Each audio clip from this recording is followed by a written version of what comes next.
ದೀಪಾನಂ. ನಾನು 8ನೇ ತರಗತಿಯಲ್ಲಿ ಓದುತ್ತಿದ್ದೇನೆ. ನಾನು ಕನ್ನಡಕ್ಕೆ 5ನೇ ಜ್ಞಾನಪೀಠ ಪ್ರಶಸ್ತಿಯ ವಿಜೇತರಾದ ವಿನಾಯಕ್ ಕೃಷ್ಣ ಗೋಕಾಕರ್ ಅವರ ಬಗ್ಗೆ ಕಿರು ಪರಿಚಯವನ್ನು ನೀಡುತ್ತೇನೆ. ವಿನಾಯಕ್ ಕೃಷ್ಣ ಗೋಕಾಕ್ ಕನ್ನಡದ 5ನೇ ಜ್ಞಾನಪೀಠ ಪ್ರಶಸ್ತಿ 1991ರಲ್ಲಿ ತಂದುಕೊಟ್ಟ ವಿನಾಯಕ್ ಕೃಷ್ಣ ಗೋಕಾಕರು ಹಲವು ರೀತಿಯಲ್ಲಿ ಅದೃಷ್ಟವಂತರು. ಅವರು ತಮ್ಮ ಜೀವಿತ ಕಾಲದಲ್ಲೇ ತುಂಬ ಪ್ರಸಿದ್ಧಿಗಳನ್ನು ಪಡೆದಿದ್ದರು.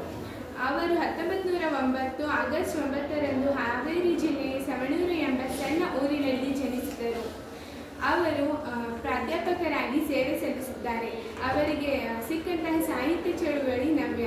ಅವರು ಕನ್ನಡ, ಇಂಗ್ಲಿಷ್ 2 ಭಾಷೆಗಳನ್ನು ಬಲ್ಲವರು. ಇವರು ಮುಂತಾದ ಕೃತಿಗಳನ್ನು ರಚಿಸಿದ್ದಾರೆ. ಇವರ ಮೊದಲ ಪ್ರಕಟಿತ ಕೃತಿ ಕಲೋಪಾಸಕ ಹಾಗೂ ಸಮುದ್ರದಾಚೆಯಿಂದ ಸಮುದ್ರ ಗೀತೆಗಳು ಮಹತ್ವದ ಕೃತಿಗಳಾದವು.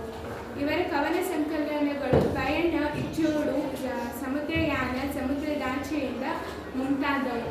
ಇವರಿಗೆ ಸಿಕ್ಕಂತಹ ಪ್ರಶಸ್ತಿಗಳು: ಭಾರತ ಸಿಂಧು ರಶ್ಮಿ ಕೃತಿಗೆ ಜ್ಞಾನಪೀಠ ಪ್ರಶಸ್ತಿ ಲಭಿಸಿದೆ ಹಾಗೂ ಪದ್ಮಶ್ರೀ ಪ್ರಶಸ್ತಿ, ಕರ್ನಾಟಕ ಸಾಹಿತ್ಯ ಅಕಾಡೆಮಿ ಪ್ರಶಸ್ತಿ, ಕೇಂದ್ರ ಸಾಹಿತ್ಯ ಅಕಾಡೆಮಿ ಪ್ರಶಸ್ತಿ ಹಾಗೂ ಪದ್ಮಶ್ರೀ ಪ್ರಶಸ್ತಿ ಮುಂತಾದವು ಲಭಿಸಿವೆ. ಇವರು 1992 ಆಗಸ್ಟ್